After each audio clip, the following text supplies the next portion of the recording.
an uneven experience. The most obvious issue is clear from the very first moments. There's absolutely zero storytelling, and the only context for anything that happens on screen is found exclusively in the game's manual, although even then it's skeletal at best.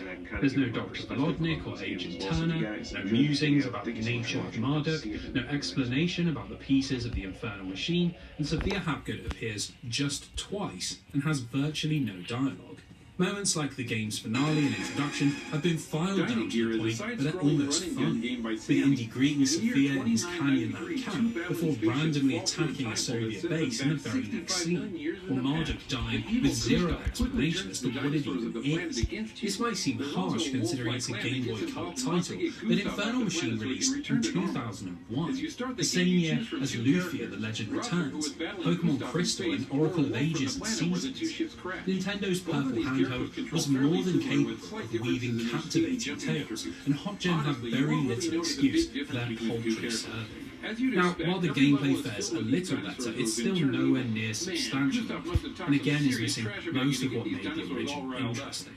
Structurally, it's quite a faithful adaptation, taking you to most of the same locations and revolving entirely around that similar combination of combat, puzzle solving, swimming, and platforming. The issue is that it's just such a pale imitation, and HotGen has brought almost nothing creative to the table to make this stand out from the crowd.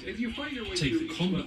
Instead of a wide arsenal of weapons that you have to carefully manage over multiple levels, you just have a pistol, and there isn't even an animation for firing, with hits only acknowledged by a distorted sound effect. The same goes for the inventory shop, which now only stock health packs and anti-venom kits. And to be honest, after the first level, you'll be maxed out with both and never need to buy anything. Now, Obi-Wan Adventures made up for its janky gameplay by funneling everything through tightly designed linear levels. But here, HotGen have opted to try and replicate the maximalist level design of the original game, and it's a very poor fit for a handheld game. Levels like the Shambhala Temple and Tomb of Nub are once again structured as long series of complex puzzles that require lots of backtracking. And while this is frustrating on the Nintendo 64, it's absolutely draining on the repetitive screens of the Game Boy Color. The levels are just so drab to explore, and for some reason there's absolutely no music whatsoever, which means the soundtrack to your confused wandering will just be this repetitive crack that is supposed to be Indy's footsteps. To be frank, it's just not very good. Despite THQ's hopes that HotGen would transform into a handheld licensed game powerhouse, the rest of the studio's history makes